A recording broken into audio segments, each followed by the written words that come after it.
Vamos a empezar con un pequeño repaso de lo que dio Juan Carlos, de las dos partes, la introducción. ¿Se ve algo? Ahora. Bien.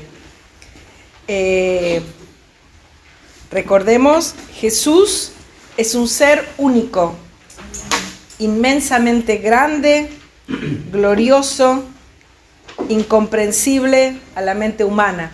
Por eso nos decía Juan Carlos que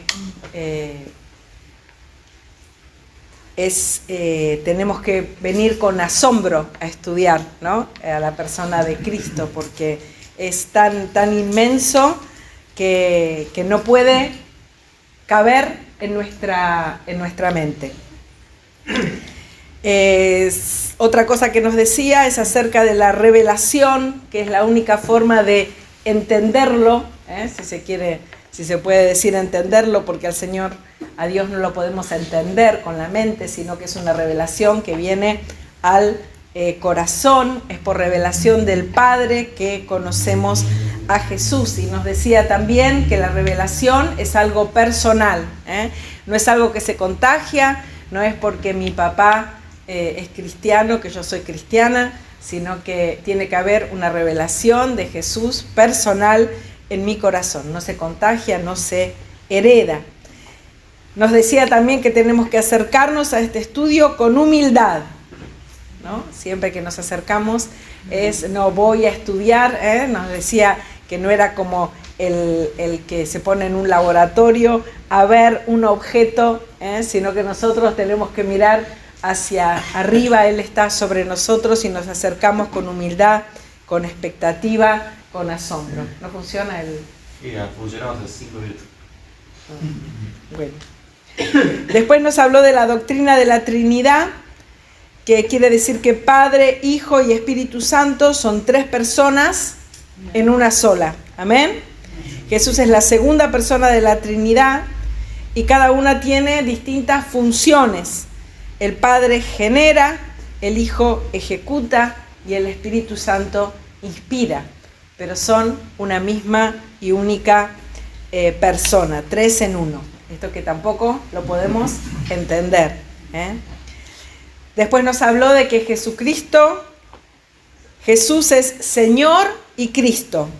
Ambas características nos decía que no son meros nombres ni títulos, sino que es la esencia de la persona de Jesús.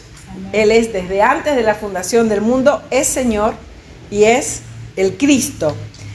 Es su esencia, el Kyrios. El Kyrios se entiende, se traduce directamente del Adonai o Jehová, que es más que un Señor en el sentido humano, es el Señor de todos los señores. Amén. Denota su divinidad. Y el Cristo, que se refiere al Mesías que ha de venir. Cuando habla del Cristo está refiriéndose al Mesías. El Mesías es el ungido, y el ungido, la palabra ungido significa señalado por Dios para una misión, para hacer algo. Así que así rápidamente es el repaso. Vamos a ver lo que nos toca hoy. A mí me va a tocar desarrollar las 2 naturalezas de la persona de Cristo. Una persona, Jesús, con 2 naturalezas. La naturaleza humana y la naturaleza divina. A esta doctrina de las 2 naturalezas se la llama unión hipostática. Hipóstasis significa una sola persona. Así que esta doctrina de las 2 naturalezas en una persona se denomina unión hipostática. ¿Cómo se denomina? Unión hipostática. ¿Cómo es, Paula? Hipostática. Muy bien. Hipostática. Unión hipostática. Vamos a ver un poquito el contexto histórico, teológico de esto. Esto no está en el libro, pero para que tengamos más o menos el contexto en el que se desarrolla esta doctrina. Los primeros debates cristológicos en los primeros siglos, los cristianos intentaban entender y explicar cómo Jesús podía ser a la vez Dios y a la vez hombre. Esto llevó a posiciones extremas y a errores doctrinales llamados herejías. Algunas de las más importantes herejías que se dieron en el siglo II, el docetismo, que negaba la humanidad de Cristo. Sostenía que solo parecía ser humano, pero que en realidad no lo era. Después el adopcionismo afirmaba que Jesús fue un hombre común, adoptado como hijo de Dios en su bautismo o resurrección. El arrianismo, eso fue en el siglo IV, enseñaba que el Hijo fue creado por el Padre y por tanto no era eterno ni plenamente Dios, como si fuera un ser creado. Esto fue condenado, el arrianismo, en el concilio de Nicea en el 325. El apolinarismo, Jesús tenía cuerpo humano, decían, pero no alma racional humana. El logos ocupaba su lugar, como si en su mente lo que ocupaba la mente de Cristo no era la mente humana, sino la mente divina. Y los últimos dos, que fueron las últimas dos herejías, que fueron las que llevaron después al concilio de Nicea, que es donde se sienta la doctrina esta. Bien. El nestorianismo del siglo V proponía que en Jesús había dos personas separadas, una divina y otra humana, lo que rompía su unidad. Y el monofisismo afirmaba que Jesús tenía una sola naturaleza, que era como una mezcla de divinidad y humanidad, diluyendo su humanidad. Entonces, estas dos herejías, como que una contraria a la otra, pero las dos extremas, hicieron que la Iglesia pudiera, en un concilio, en el concilio de Calcedonia, en el 451 a.C., resolver este problema, ¿no? Estas discusiones que se generaban, que le quitaban o la humanidad o la divinidad, o hacían como una mezcla de las dos cosas. La definición del concilio de Calcedonia es muy importante. El concilio proclamó, porque hasta hoy la iglesia protestante lo toma como base de las dos naturalezas de Cristo. Dice, Jesucristo es uno y el mismo Cristo, Hijo, Señor, unigénito, conocido en dos naturalezas, sin confusión, sin cambio, sin división, sin separación. La distinción de naturalezas no queda anulada por la unión, sino que se conserva cada una en su propiedad. Esta fue la declaración del Concilio de Calcedonia. Esto se conoce como la doctrina de la unión, ¿cómo, Paula? Ay, no. Hipostática, la declaración esta del Concilio de Calcedonia. ¿Cuál es la importancia doctrinal de esto? ¿Por qué estudiamos esto? ¿Qué es lo importante doctrinalmente? Es que es fundamental para la redención, porque entonces Jesús es el mediador perfecto. Solo si Jesús es verdadero hombre, puede representarnos, morir en nuestro lugar, ocupar nuestro lugar. Porque si fuera Dios, claro, cualquiera, ¿no? Puede ocupar, pero siendo verdadero hombre, Él en la redención ocupa nuestro lugar. Y solo si es verdadero Dios, puede salvarnos plenamente, porque su sacrificio tiene valor eterno y universal. Si hubiera muerto uno de nosotros, muerto el perro, se acabó la rabia, dicen, ¿no? No pasaría nada, pero Jesús, siendo todo hombre, puede representarnos, y siendo Dios, tiene toda la capacidad eterna, divina, universal, para redimirnos, ¿sí? Por eso los sacerdotes hacían sacrificios y sacrificios, cada año tenían que hacer, pero el sacrificio de Jesús fue único. Amén. Único, universal, y no hace falta más sacrificios. Por eso la importancia de las dos naturalezas, ¿sí? De tenerlo bien claro. Jesús es todo hombre, todo Dios. Las naturalezas no es que se mezclan, hay después herejías que aparecen en las que incluso hablaban de que lo quieren hacer a Jesús más humano que divino, la teología liberal, u otros que quieren hacerlo más divino que humano. No, esto tiene que quedarnos claro, todo hombre, todo Dios. Lo que el concilio no llega a explicar y los teólogos mismos expresan su asombro, porque todo tiene un límite en nuestro entendimiento, es cómo se relacionan sus atributos. A partir de esto están las doctrinas sobre la Santa Cena, ¿sí? Si la Santa Cena lo que comemos es el cuerpo, es persona humana, es divina, es a partir de esto. Por eso tenemos que tener buenas bases, y esta es una base muy importante que después nos da la base para otras doctrinas, lo tenemos que tener muy claro. Vamos a ver hoy el punto 2, la naturaleza humana, y la próxima clase vamos a ver la naturaleza divina. ¿Por qué vemos primero la naturaleza humana? No porque tenga preeminencia una sobre la otra, sino por la declaración de Pedro, ¿no? Que dice, tú eres el Cristo, o sea, primero lo nombra como su persona humana, el Hijo del Dios viviente, solamente por una cuestión de orden. Pero sabemos que Jesús es antes de la fundación del mundo, no tiene, dice, origen ni principio de días. Punto A, semejante a los hombres. El título que da lugar a este comentario es tomado de Filipenses, capítulo 2, versículos 5 al 8. No sé si lo copié ahí. Sí, vamos a leerlo.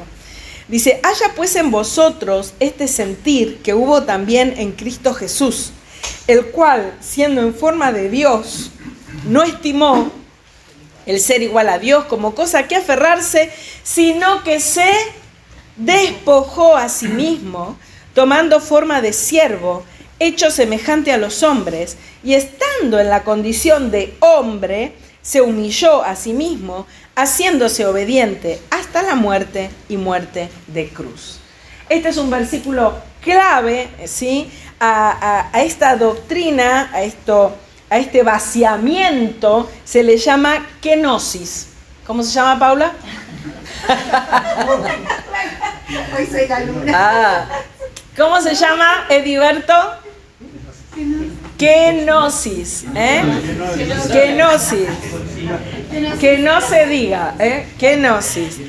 Kenosis significa vaciamiento. Esta es la doctrina de la kenosis. Jesús mismo se denominaba el Hijo del Hombre. Él mismo tenía interés, ¿no es cierto? Él mismo se denominaba Hijo de Hombre. ¿Por qué? Dice, con el propósito de que descubrieran su divinidad por medio de revelación del Padre, ¿no? Por eso Jesús vemos que muchas veces dice, no le digan a nadie esto, ¿sí? No lo cuenten, ¿no es cierto? Que a veces dice así. ¿Por qué? Porque Él se muestra como hombre. El hecho de que es Hijo de Dios es a través de la revelación del Padre. ¿Qué le dice Pedro? Esto no te lo reveló carne ni sangre, cuando Pedro dice quién es Jesús, ¿no es cierto? Por lo que nos decía Juan Carlos, esto es por revelación. Entonces, él se autodenominaba el Hijo del Hombre, aunque en ocasiones se daba a conocer como Hijo de Dios, ¿sí? Pero es por revelación del Padre. En su forma exterior era un hombre, ¿sí? Se lo veía como hombre, lo que significa que en ningún momento de su humanidad dejó de ser Dios, aunque no tuvo el ser igual a Dios como cosa que aferrarse. Tenía todas las condiciones de hombre. Dice que tenía hambre, él tuvo sed, ¿sí? ¿Qué más como hombre? ¿Qué más le pasaba al Señor? Lloraba. ¿Qué más? Se cansaba. ¿Qué más? Dormía, se enojó. Muy bien, sufrió dolor, murió. Eso es quizás la característica más importante que lo destaca como hombre. Así que él se daba a conocer como Hijo de Hombre y tenía todas las condiciones de un hombre porque era completamente hombre. Punto primero, su concepción. Su concepción fue sobrenatural. ¿Se acuerdan cómo fue? El ángel que se le aparece a María y que le dice que iba a engendrar, concebir un hijo. ¿Por qué? Por medio del Espíritu Santo. Físicamente fue engendrado por el Espíritu Santo. Aunque cumplió María los 9 meses de embarazo, su concepción no fue producida por ningún elemento humano. Ahí interviene el Espíritu Santo. El regazo de María solo se usó como un santo recipiente para contener al Hijo de Dios, que sería llamado el Hijo del Hombre. Y este engendrar del autor de la vida no solo demostraría la capacidad que ese ser que nacería habría de tener para salvar a la humanidad, sino que sería en su forma de ser concebido la primacía del nuevo nacimiento de los que en el futuro seríamos engendrados. Dice, no por voluntad de carne ni de varón, ¿no? Como dice la palabra. Nosotros, o sea, su concepción es una figura, es impresionante cuando uno estudia a fondo la palabra, cómo todo tiene un significado, un porqué. Y todo está relacionado con el plan de Dios para la redención de la humanidad. Todo empieza y termina en Jesús. ¿Por qué su concepción así? ¿Por qué en el Espíritu Santo? Porque es un paralelismo con nuestro nuevo nacimiento. Nosotros también somos engendrados por el Espíritu, dice la palabra, cuando nacemos de nuevo. Juan 1:13. Los cuales, dice, no son engendrados, se refiere a nosotros, no son engendrados de sangre, ni de voluntad de carne, ni de voluntad de varón, sino ¿de quién? De Dios. Más adelante, ¿se acuerdan cuando el Señor le explica a Nicodemo? ¿Qué le dice a Nicodemo? Que hay que nacer de nuevo. ¿Y cómo se nace de nuevo? Le dice Nicodemo, ¿que hay que volver otra vez a la panza de la madre? No, es esto, Él dice, no, tienen que ser engendrados del agua y del Espíritu. Es engendrar la misma concepción de Jesús que sucede en el nuevo nacimiento. Dice, respondió Jesús, de cierto te digo que el que no naciere del agua y del Espíritu no puede entrar en el reino de Dios. Así como Él fue nacido del Espíritu Santo, nosotros también nacemos por el Espíritu Santo a una nueva vida que nos capacita a ser semejantes a Jesús. O sea que no tenemos excusa, En el nuevo nacimiento somos engendrados igual que Jesús por el Espíritu Santo. De lo que deducimos que el objetivo de haberse hecho Él semejante a los hombres fue para que nosotros pudiéramos ser semejantes a Él. ¿Amén? Su nacimiento, punto 2, también fue sobrenatural. Nació en un pesebre. ¿Esto por qué fue? Para que se cumpliera la Escritura. Muchas cosas de las que suceden con Jesús como hombre es para que se cumpla la Escritura. Esto de nacer en un pesebre es para que se cumpla la Escritura. ¿Qué Escritura? Isaías 53:3. Despreciado y desechado entre los hombres, varón de dolores, experimentado en quebranto, y como que escondimos de él el rostro, fue menospreciado y no lo estimamos.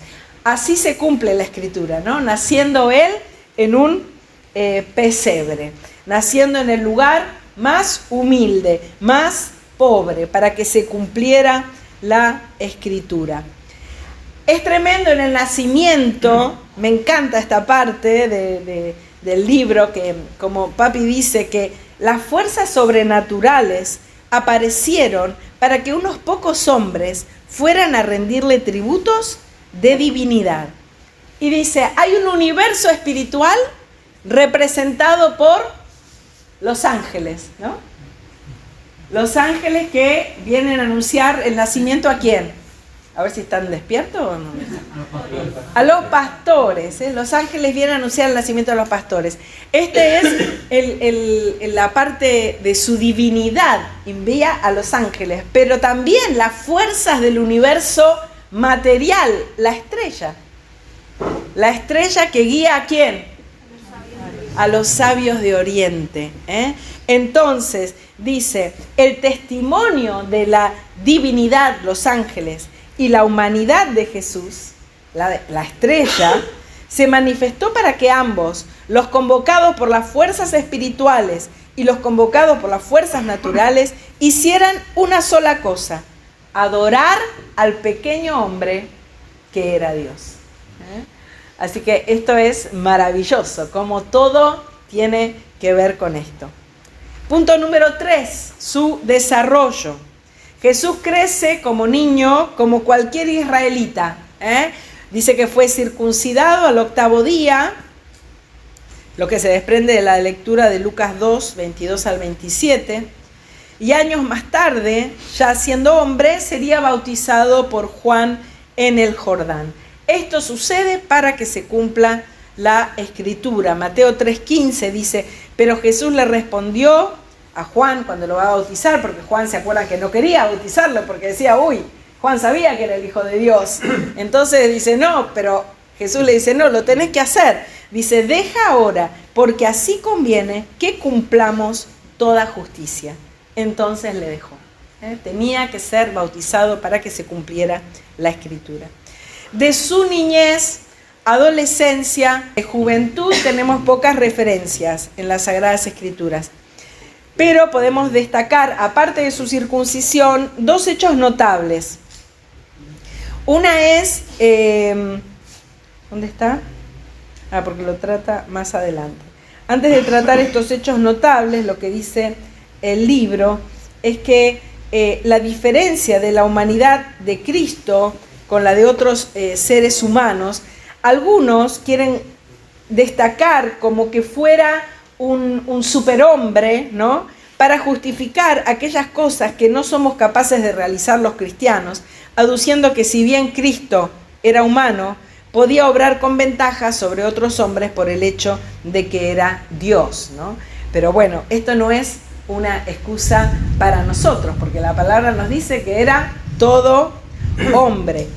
Pero acá es todo lo contrario, porque el ser Dios no era una ventaja para la humanidad de Cristo, sino todo al revés. Su perfección, ¿no?, al no ser un hombre común, dice, la perfección de su humanidad, al ser perfectamente humano, hacía que los obstáculos fueran más reales, los sufrimientos más horrorosos, los ataques del enemigo más cruentos, porque no eran dirigidos solamente contra un hombre, sino contra Dios. Así que no tenemos excusa de decir, porque era Dios, entonces, no tenemos excusa. Por otro lado, dice, Dios el Padre nunca desamparó a nadie en la tierra, ¿no? Dice 1 Timoteo 2:4, el cual quiere que todos los hombres sean salvos y vengan al conocimiento de la verdad. Sin embargo, Jesús fue desamparado por el Padre en la cruz. ¿Se acuerdan? Dice, cerca de la hora 9, Jesús clamó a gran voz, diciendo, Elí, Elí, lama sabactani, esto es, Dios mío, ¿por qué me has desamparado? Es que no hay que olvidar que en su humanidad el Señor Jesús llevaba los pecados de toda la humanidad. Por lo tanto, su humanidad era total. Estos 2 hechos que también marcan en la niñez y juventud de Jesús es, por un lado, la matanza de los niños por Herodes, ¿sí? Y después, cuando él se pierde, el extravío intencional de Jesús, cuando se pierde en una de las fiestas, ¿se acuerdan? Cuando va con sus papás. Estos 2 hechos nos lo muestran como un ser humano, pero no común. Lo que sucede con la matanza de los niños también es para que se cumpla la Escritura. La matanza, esto ya estaba dicho de él en su investidura mesiánica. Jeremías 31:15 dice, así ha dicho Jehová, voz fue oída en Ramá, llanto y lloro amargo, Raquel que lamenta por sus hijos y no quiso ser consolada acerca de sus hijos porque perecieron. Es decir, estaba anunciado que esto iba a pasar, la matanza de los niños por Herodes. Por eso tuvieron que escapar, ¿se acuerdan? José y María y quedarse lejos porque esto había sido anunciado también. Y cuando él se pierde en el templo, vemos que Jesús ya tenía conciencia de quién era, ¿no? Ya sabía quién era, porque ahí se autodenomina Hijo de Dios. ¿Se acuerdan que en Lucas 2:49 dice: entonces él les dijo, ¿por qué me buscáis? ¿No sabíais que en los negocios de mi Padre me es necesario estar? Ahí ya Jesús, su humanidad se iba desarrollando y siempre junto a ella, en una sola persona, estaba su divinidad. Cuarto punto, su ministerio. El hombre que fue Jesús, Él quiere que sea el hombre que nosotros, sus discípulos, debemos ser. Por eso nos ha hecho participantes de su Espíritu, al haber nacido del Espíritu y habernos bautizado con el Espíritu Santo. He aquí que ya somos nosotros mismos en una sola persona, nosotros somos participantes de su humanidad y de su divinidad también, aun cuando Él seguirá diferenciándose de nosotros, porque solo Él es digno de adoración y nosotros no. Apocalipsis 5:12 dice: decían a gran voz, el Cordero que fue inmolado es digno de tomar el poder, las riquezas, la sabiduría, la fortaleza, la honra, la gloria y la alabanza. Amén. Sin embargo, a nosotros nos ha hecho, si no somos nosotros objetos de alabanza y adoración, nos ha hecho participantes de su divinidad. Su ministerio se destacó en proclamar que el reino de Dios había llegado. Y esto lo hacía de dos maneras: con sus palabras, con sus enseñanzas y con las demostraciones prácticas de su poder, del cual dijo que sus seguidores también serían capaces de hacerlo. Juan 14:12 dice: de cierto os digo, el que en mí cree, las obras que yo hago, él las hará también, y aún mayores hará, porque yo voy al Padre.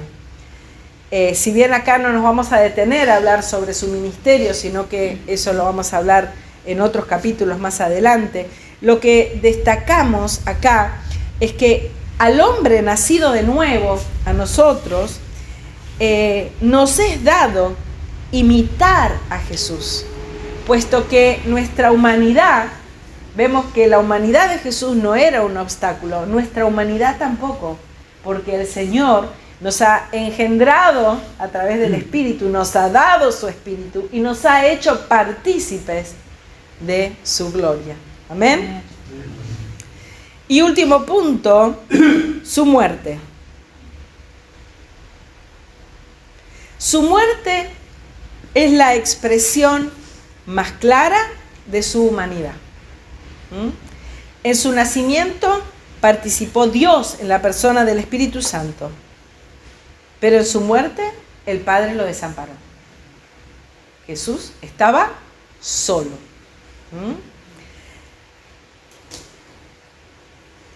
Queremos evidenciar la soledad de Cristo en la cruz. Una humanidad triunfante que, así como al llevar el pecado de todos nosotros asumía la representación, ¿se acuerdan que dijimos la importancia de la humanidad de Cristo en la muerte en la cruz? Porque podía representar al género humano porque era hombre en su cúmulo de maldades de todos los tiempos, el pecado de todo el mundo de todos los tiempos. También es verdad que con esa muerte estaba venciendo al diablo y al pecado. Esto lo vemos en Hebreos 2:14, que dice: así que, por cuanto los hijos participaron de carne y sangre, él también participó de lo mismo, para destruir por medio de la muerte al que tenía el imperio de la muerte, esto es, al diablo. Así que el que moría era el hombre, el Hijo del Hombre. Dios no murió, ¿sí? ¿Está claro eso? Por eso también la importancia de distinguir las dos naturalezas. No muere Dios en la cruz. ¿Quién muere? El hombre. Jesucristo hombre, no moría Dios. Es por eso que la expresión más clara de su humanidad está en su muerte. Es por esto que la expresión, bueno, todo lo que hemos tratado en lo que va en este apartado ha sido referente a su humanidad, dejando bien claro la diferencia entre él y el resto del mundo. A esto se le llama, ¿sí?, doctrinalmente, todo lo que hemos visto hasta ahora, el estado de humillación de Cristo. El estado de humillación de Cristo va desde la concepción, es decir, desde la encarnación de Cristo. ¿Cómo se llamaba eso? ¿Se acuerdan? Cuando Él se despoja, se vacía. Kenosis. Muy bien. ¿Están atentos o no? ¿Cómo llamaba, Paula? Kenosis. Muy bien. La kenosis. Cuando empieza con la kenosis, el vaciamiento, Él se despojó. Empieza el estado de humillación. Desde la concepción hasta su muerte. Y ahí empieza lo que se llama doctrinalmente el estado de exaltación, que comienza a partir de la muerte. Lo que hemos visto es el estado de humillación de Cristo, todo lo que tiene que ver con su aspecto humano. Ese estado de humillación va como creciendo hacia abajo, cada vez más profundo hasta la muerte. El estado de exaltación lo veremos cuando tratemos la clase que viene, la divinidad, la persona divina de Cristo. Con esto queda señalada una verdad muy importante a tener en cuenta. Los hombres no lo pudieron humillar en cuanto a su humanidad, pues Él se despojó, se humilló a sí mismo, tomando forma de siervo, hecho semejante a los hombres. Filipenses 2:7. En cuanto a su divinidad, Jesús es el mismo ser glorioso ayer, hoy y por los siglos. Hebreos 13:8. Jesucristo es el mismo ayer, hoy y por los siglos. Nadie le quitó la vida, sino que Él la puso por sí mismo y tuvo poder para ponerla y volverla a tomar. Juan 10:17. Por eso me ama el Padre, porque yo pongo mi vida para volverla a tomar. Nadie me la quita, sino que yo de mí mismo la pongo. Tengo poder para ponerla y tengo poder para volverla a tomar. Este mandamiento recibí de mi Padre. De esta manera, el mismo estado de humillación en el que algunos teólogos clasifican la humanidad de Cristo, viene a ser el mismo estado de exaltación de su divinidad. Amén. Porque con su humillación Él venció al que tenía el poder de la muerte. Y por último, todo esto, persona humana, pero sin pecado. Este es el último punto, el punto B. Para mayor gloria de Dios y para nuestro provecho, la lección más importante de la humanidad de Cristo es el hecho de que no solo fue concebido sin pecado, sino que jamás pecó. Uno de los oficios de Cristo, tanto en la tierra como en el cielo, fue y es el de sacerdote. Y en Hebreos se nos describe muy bien la característica de ese sacerdocio. Hebreos 4:15. Porque no tenemos un sumo sacerdote que no pueda compadecerse de nuestras debilidades. Esta es su parte humana, ¿no es cierto? Puede compadecerse de nuestras debilidades, ¿por qué? ¿Por qué? Porque es hombre. Muy bien. Sino uno que fue tentado en todo según nuestra semejanza, pero sin pecado. Así que el desafío que aquí tenemos planteado es el de vivir sin pecado. Esta es otra discusión teológica en la que no vamos a entrar, pero que es muy interesante. Si realmente podemos vivir sin pecado, ¿no? Hay quienes creen en la imposibilidad de alcanzar tal perfección en esta tierra. Hay otros que, al considerar lo contrario, es decir, que sí se puede vivir sin pecar, han entrado en doctrinas que no están respaldadas por la Biblia. Así que es un tema importante. Simplemente vamos a decir al respecto, y esto es muy importante, que Jesús fue concebido sin pecado por el Espíritu Santo, y esto lo haría invulnerable al pecado. ¿sí? El Señor podía haber estado, me gusta esto, 80 días sin comer en vez de 40 días en el desierto, y el diablo tentarle, y el resultado hubiera sido el mismo. Jesús no hubiera pecado.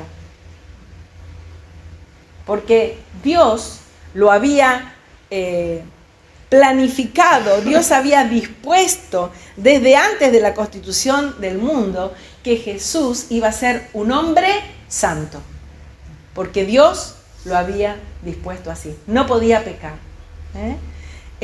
Tenía que ser así para poder ser nuestro sacerdote, para poder representarnos y poder pagar por nosotros, ¿sí? Dios había dispuesto desde antes de la constitución del mundo un hombre santo, inocente, sin mancha, apartado de los pecadores y hecho más sublime que los cielos. Hebreos 7:26. Porque tal sumo sacerdote nos convenía, santo, inocente, sin mancha, apartado de los pecadores y hecho más sublime que los cielos. Así fue decretado por Dios que fuera Jesús. Todo un hombre. Este hombre es el sumo sacerdote, pero sus seguidores también hemos sido constituidos, miren esto, real sacerdocio, ¿no? Dice que nosotros también somos linaje escogido, real sacerdocio, nación santa, pueblo adquirido por Dios, para que anunciéis las virtudes de aquel que os llamó de las tinieblas a su luz admirable. Por lo cual debemos tener las mismas características que Él. En la nueva vida que vivimos, después de nacer de nuevo, tenemos como antecedentes que hemos sido engendrados, ¿se acuerdan que dijimos? De carne, no de carne y sangre, sino por el Espíritu de Dios. También hemos sido invulnerables al pecado simplemente por haber nacido de Dios. Es decir, que cuando somos engendrados por el Espíritu, tenemos esa capacidad de no pecar que tenía Jesús. Cuidado ahí, ¿no? Miren lo que dice 1 Juan 3:9. Muy importante este versículo. Todo aquel que es nacido de Dios no practica el pecado, porque la simiente de Dios permanece en él y no puede pecar porque es nacido de Dios. ¡Wow! Creemos que es un llamado a nuestra fe al creer en esta imposibilidad de pecar. Y es un llamado a no ser indulgentes con nosotros mismos, ¿no? Como decir, bueno, pero yo soy hombre, entonces peco. El Señor nos ha dado la capacidad de no pecar, porque hemos sido engendrados por el Espíritu Santo. Así que podemos no pecar. Eso no quiere decir que no pequemos, ¿sí? Pero el Señor nos ha dado la capacidad de no pecar. Filipenses 4:13 dice, todo lo puedo en Cristo que me fortalece. Puedo no pecar. No somos Dios, solo hay un Dios en 3 personas, pero sin que esto constituya un orgullo estúpido, dice Pablo. No debemos ser como los que todavía no han pasado de muerte a vida. Al fin y al cabo, la humanidad de Cristo, con sus gozos y sus sufrimientos, está delante de nosotros para que sigamos sus pisadas. Y terminamos con este versículo que es un desafío, ¿no? Ya les digo que esto de pecar o no pecar, si podemos vivir sin pecado o no, es otra discusión, pero sí sabemos que el Señor vivió como hombre para que lo podamos imitar, ¿sí? Nos ha dado todas las posibilidades, hemos sido engendrados del Espíritu, así como Él, al ser concebido por el Espíritu Santo, era invulnerable al pecado, también nos hizo invulnerables al pecado, al habernos hecho nacer de nuevo por el Espíritu Santo. Así que podemos no pecar. 1 Pedro 2:21. Pues para esto fuisteis llamados, porque también Cristo padeció por nosotros, dejándonos ejemplo para que sigáis sus pisadas. Así que esto es Cristo hombre. Él se hizo hombre para que nosotros podamos imitarlo en todo. Aún, lo más importante, en su santidad. Él nos llama a ser santos. Y eso solo Él lo hizo posible. Nos ha dado todas las herramientas y todos los recursos para que podamos seguir sus pisadas.